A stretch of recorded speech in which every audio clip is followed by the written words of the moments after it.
In every era, there comes a quiet moment when the soul grows tired of imitation, a moment when the noise of the world no longer feels instructive, only distracting. As 2026 approaches, the invitation is not to become more impressive, more admired, or more visible, but more real. The task ahead is not conquest of the outer world, but reconciliation with the inner one. The first lesson is this: withdraw your projections. Much of what disturbs you in others is not truly about them. It is an unrecognized fragment of yourself seeking visibility. When you are offended, jealous, irritated, or enchanted, something within you has been activated. Instead of reacting outwardly, turn inward and ask what part of you is asking to be seen. The energy you waste correcting others is the energy needed to understand yourself. When projections are reclaimed, clarity replaces conflict. The second lesson is to befriend your shadow. You have been taught to present only what is acceptable, productive, and admirable, while hiding what feels chaotic, insecure, or contradictory. Yet what you deny does not disappear, it operates unconsciously, shaping your choices and sabotaging your intentions.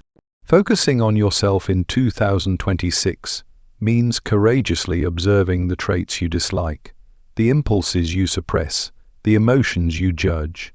Integration, not perfection, is the path to wholeness.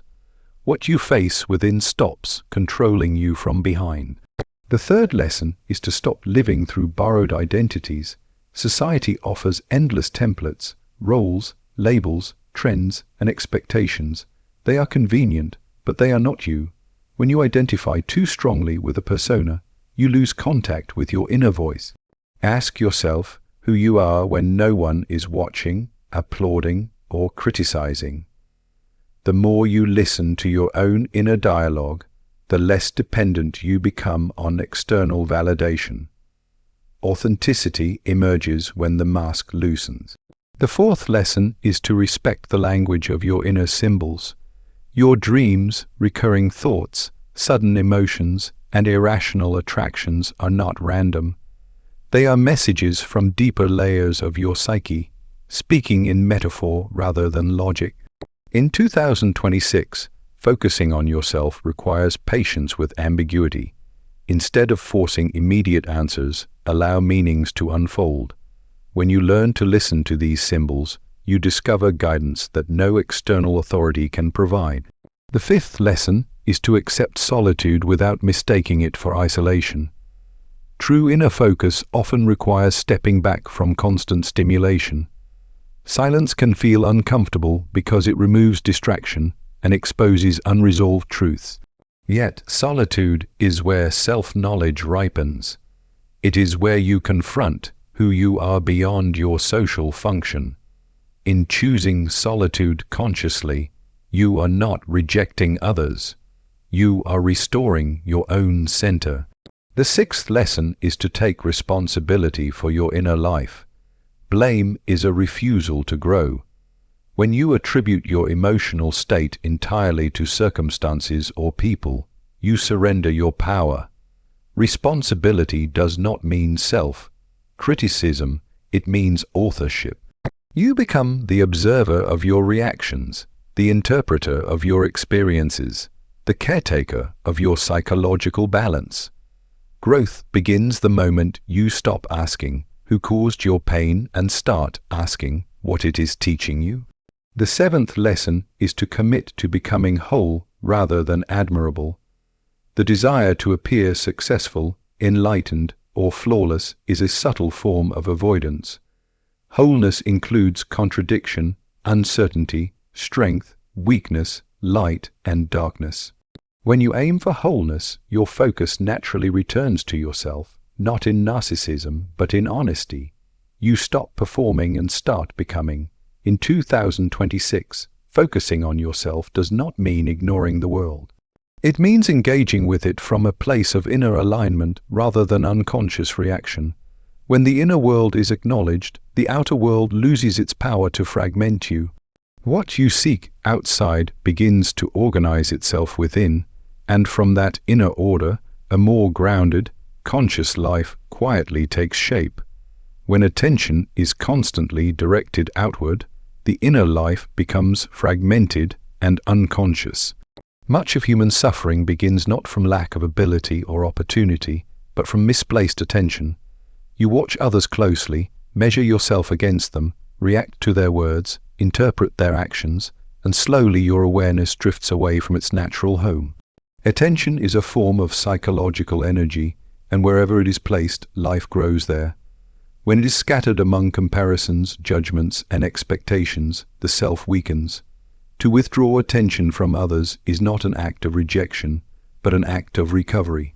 It is a return of energy to its rightful source. From early life, attention is trained outward. Approval, safety, and belonging are learned through observation of others. Over time, this habit becomes automatic. You begin to live through reaction rather than reflection. A careless comment alters your mood. Another person's success stirs envy or inadequacy. Someone else's failure brings relief or superiority. These reactions happen so quickly that they feel natural, yet they are signs of unconsciousness. Each reaction reveals a place where attention has left the self and attached itself to an external image. Reclaiming attention begins with noticing these moments, not to judge them, but to study them as signals pointing inward.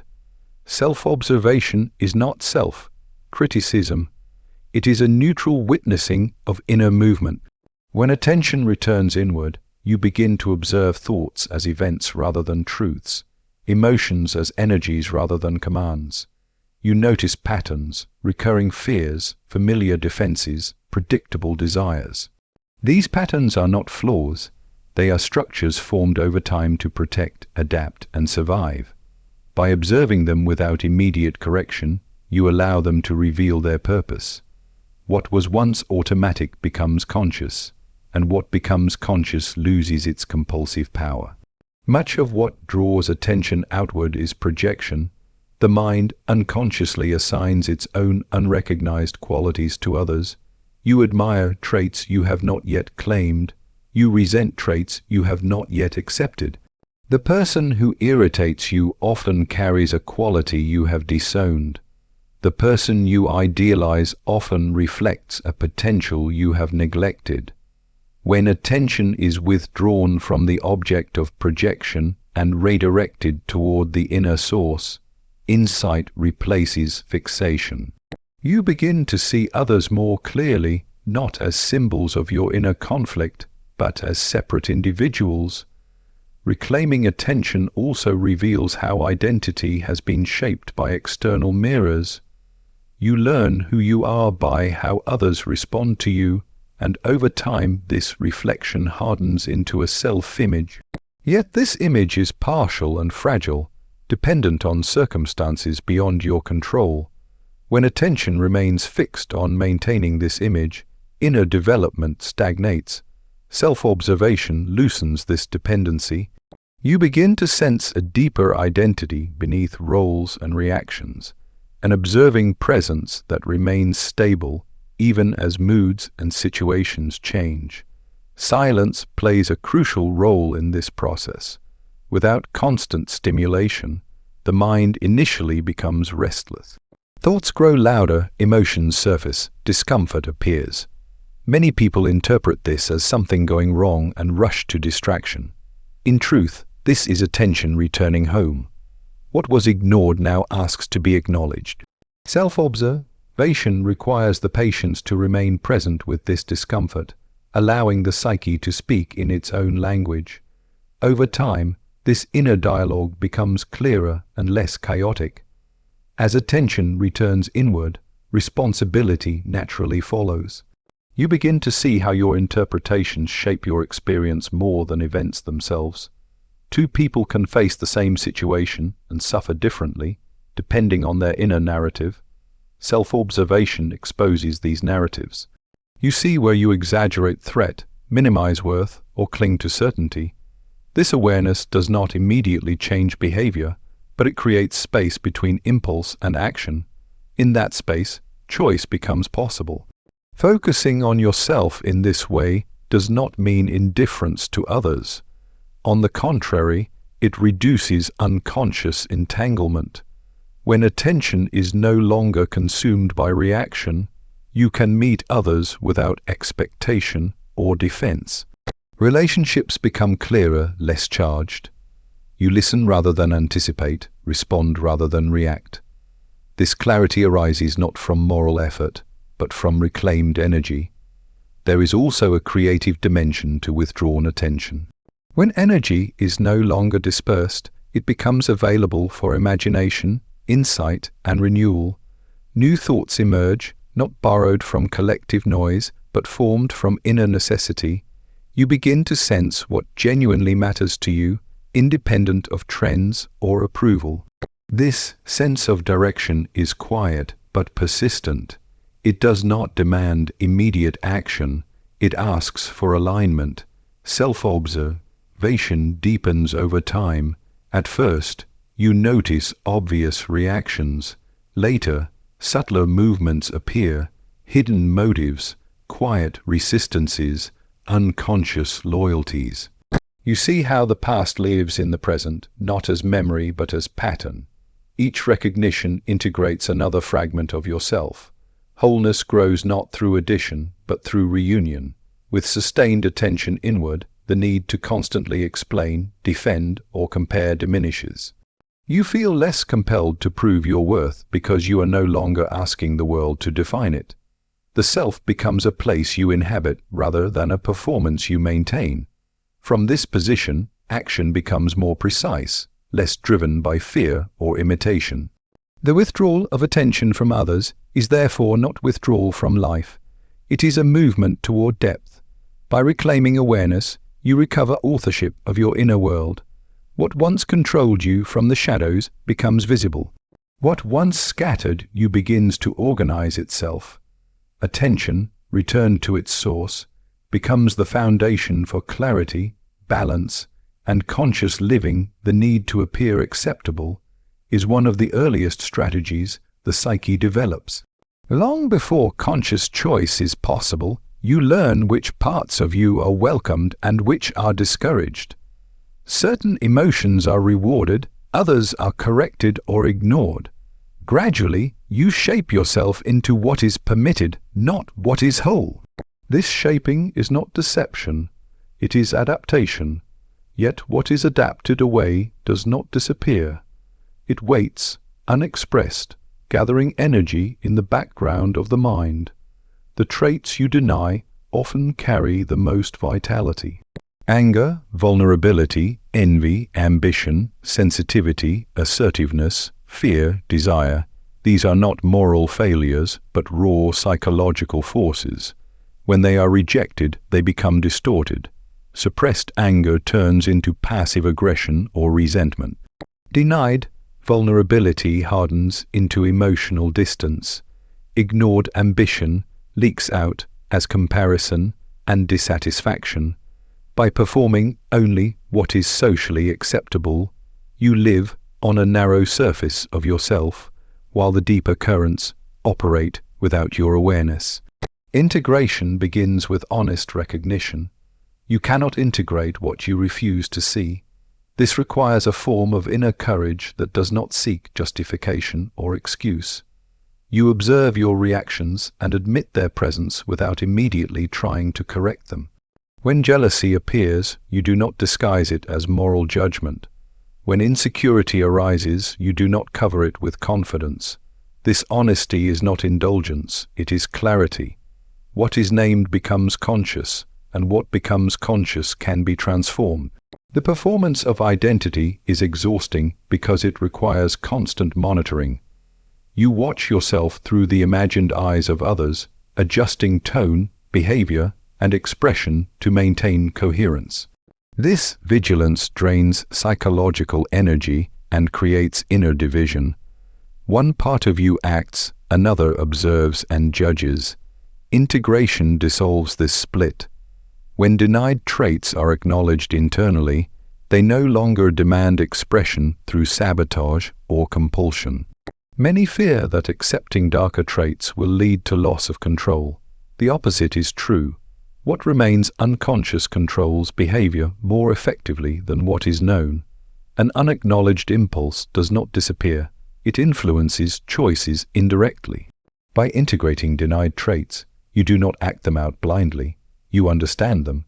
Understanding introduces choice. You may still restrain certain behaviors, but the restraint comes from awareness rather than fear. Integration does not mean acting on every impulse. It means allowing the impulse to exist in consciousness. There is a difference between having a thought and obeying it. The integrated individual can hold contradiction without collapse. You can feel anger without violence, desire without compulsion, fear without paralysis. This capacity creates inner stability, not chaos. Social identities offer safety through belonging. Roles, labels, and ideals provide structure and predictability. Yet, when identity is built solely from these external frameworks, inner development halts. You become an image rather than a process. Integration reintroduces movement. The psyche is not static. It evolves through tension between opposites. When you cling to a fixed self-image, you reject growth. When you allow contradiction, transformation becomes possible. There is often shame attached to denied traits. Shame thrives in secrecy. It convinces you that certain parts of you are unworthy of presence. Integration exposes shame to awareness, where it loses its grip. You begin to see that these traits are not personal failures, but universal human patterns. This recognition does not excuse harmful behavior, but it removes unnecessary self-contempt.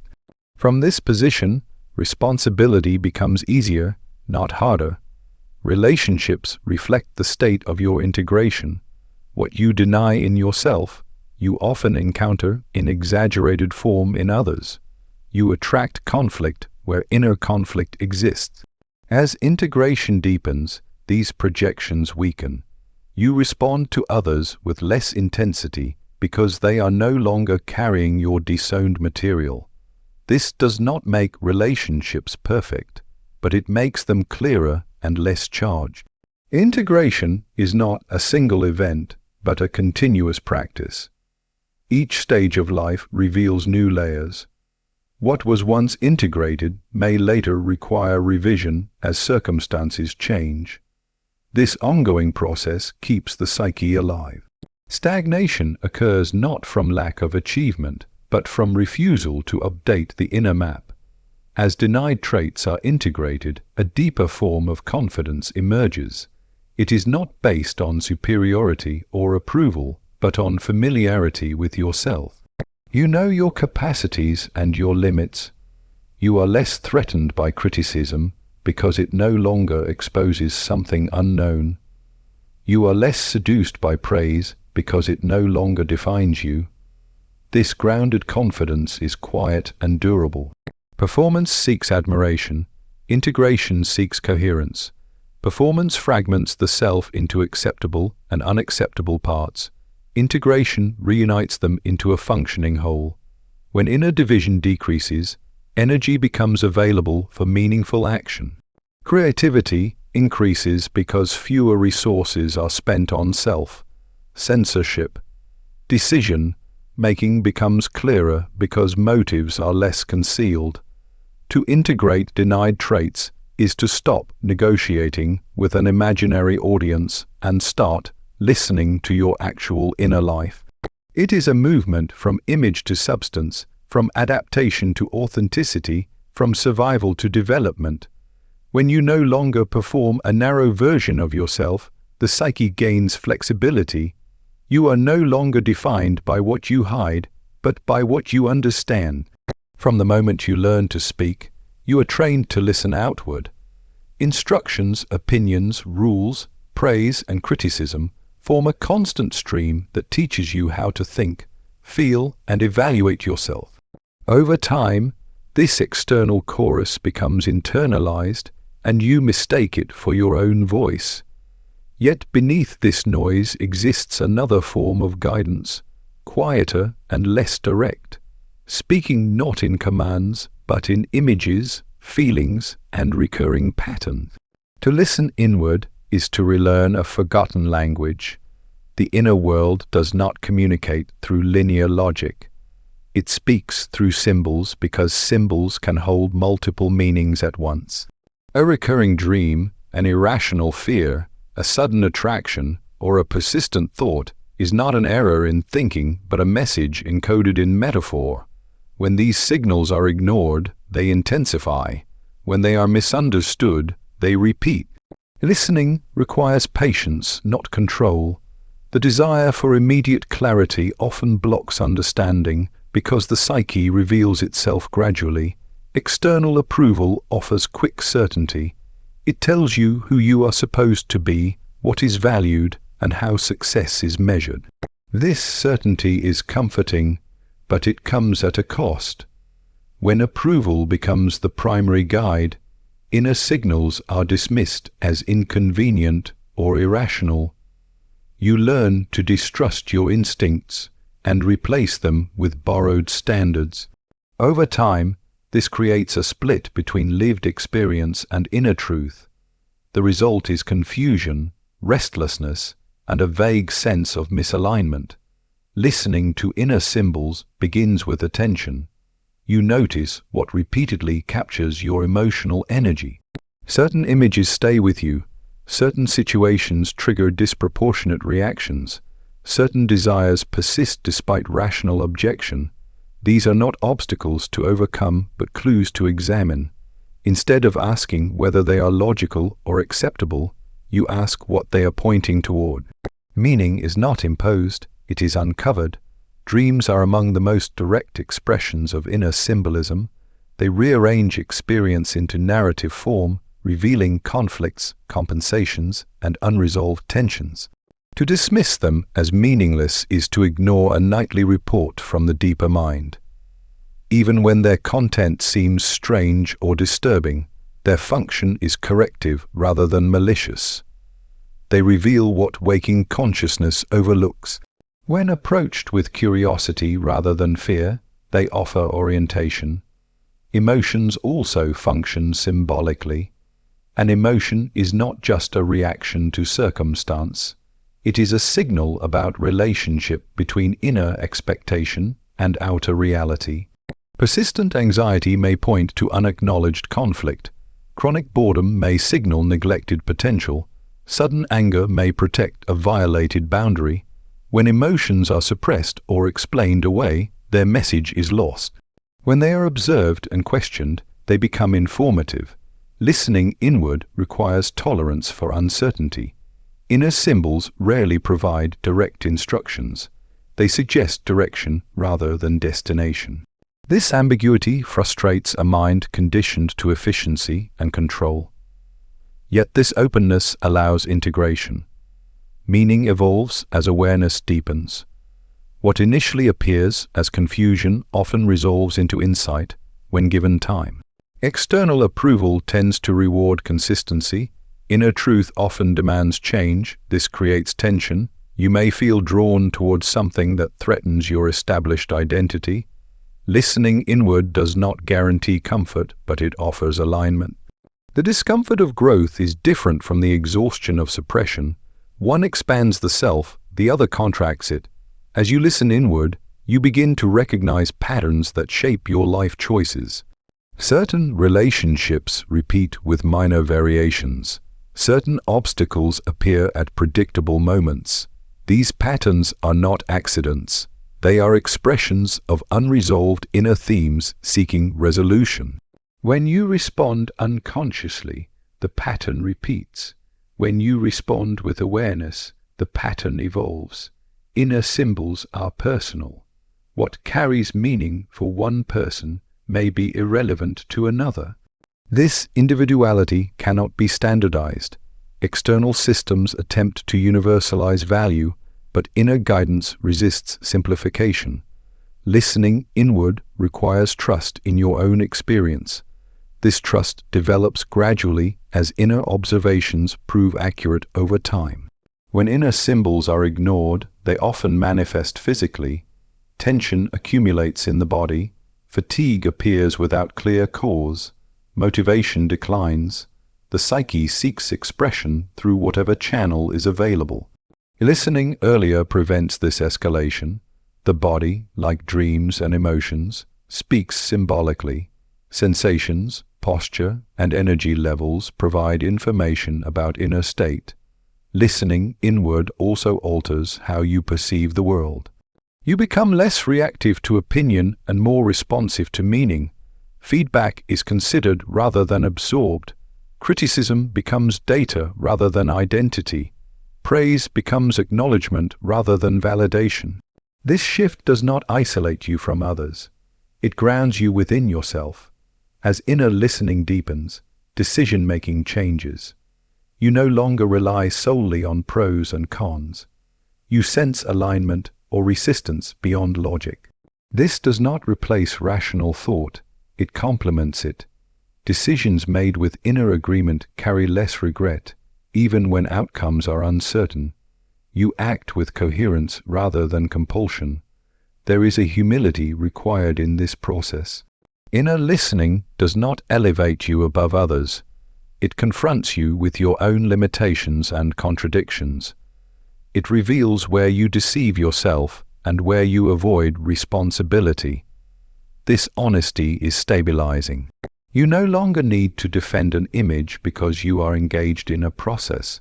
To listen to inner symbols rather than external approval is to shift authority inward. This authority is not rigid, it evolves as understanding grows.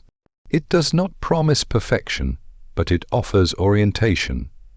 When you align with this inner guidance, life becomes less about meeting expectations and more about responding to meaning as it unfolds. From early life, admiration is presented as proof of worth. Approval becomes a signal of safety, belonging, and success. You learn to measure yourself by how well you are received, how closely you match expectations, how convincingly you perform competence and confidence. This pursuit feels natural because it is rewarded, yet admiration is unstable. It depends on context, mood, and comparison. What is praised today may be dismissed tomorrow. When identity is built on admiration, the self becomes reactive and fragile. Wholeness follows a different logic. It does not ask whether every part of you is impressive or desirable. It asks whether each part is acknowledged. Wholeness includes strengths that shine and weaknesses that resist display. It includes clarity and confusion, certainty and doubt. To commit to wholeness is to accept the psyche as a living system rather than a curated image. This commitment requires relinquishing the fantasy of permanent approval. The desire to be admirable often leads to self-fragmentation. You emphasize qualities that are rewarded and minimize those that are questioned. Over time, this creates internal tension. The parts that are hidden do not lose their influence. They simply operate indirectly. Anxiety, defensiveness, and burnout often arise from this split. Wholeness resolves tension not by removing contradiction, but by allowing it to coexist within awareness. Choosing wholeness demands honesty. You must admit when you do not know, when you feel inadequate, when you are uncertain of your direction. This honesty feels risky because it exposes vulnerability. Yet vulnerability is not weakness, it is contact with reality. An admirable image resists reality, a whole self adapts to it. Adaptation requires acknowledging limits as well as capacities. In the pursuit of admiration, failure is experienced as threat. In the pursuit of wholeness, failure becomes information. When you are not trying to maintain an image, mistakes lose their power to define you. They reveal gaps in understanding rather than defects in character. This shift reduces fear and increases resilience. You recover more quickly because less energy is spent on self-protection. Wholeness also changes how you relate to success. Achievement no longer serves as compensation for insecurity. It becomes expression rather than proof. You can pursue goals without attaching your entire identity to outcomes. This detachment does not reduce ambition, it refines it. Effort becomes more focused because it is not burdened by the need to be admired. There is a quiet confidence that emerges from wholeness. It does not announce itself or seek confirmation. It is grounded in familiarity with your own inner landscape. You know where you struggle and where you are capable. This knowledge creates stability. External opinion still registers, but it no longer dictates your sense of self. Praise does not inflate you. Criticism does not collapse you. Choosing wholeness affects relationships. When you are not performing, interactions become more genuine. You are less invested in being impressive and more available to be present. This presence deepens connection. Others respond not to a polished persona, but to a coherent individual. Even conflict becomes more constructive because it is not filtered through image preservation. Wholeness requires time. It cannot be rushed or completed. Each stage of life reveals new material that challenges previous self-understanding. What once felt integrated may later require revision. This ongoing process keeps the psyche responsive rather than rigid. The desire for admiration seeks finality. The commitment to wholeness accepts continuity. There is also an ethical dimension to wholeness. When you acknowledge your own capacity for error, you become less inclined to judge others harshly.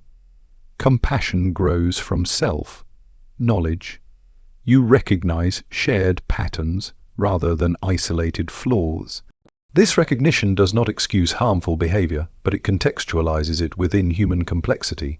The pursuit of admiration often aligns with external metrics, status, recognition, influence. These metrics can motivate action, but they cannot sustain meaning. When they fade or fail to satisfy, emptiness follows. Wholeness provides an internal reference point.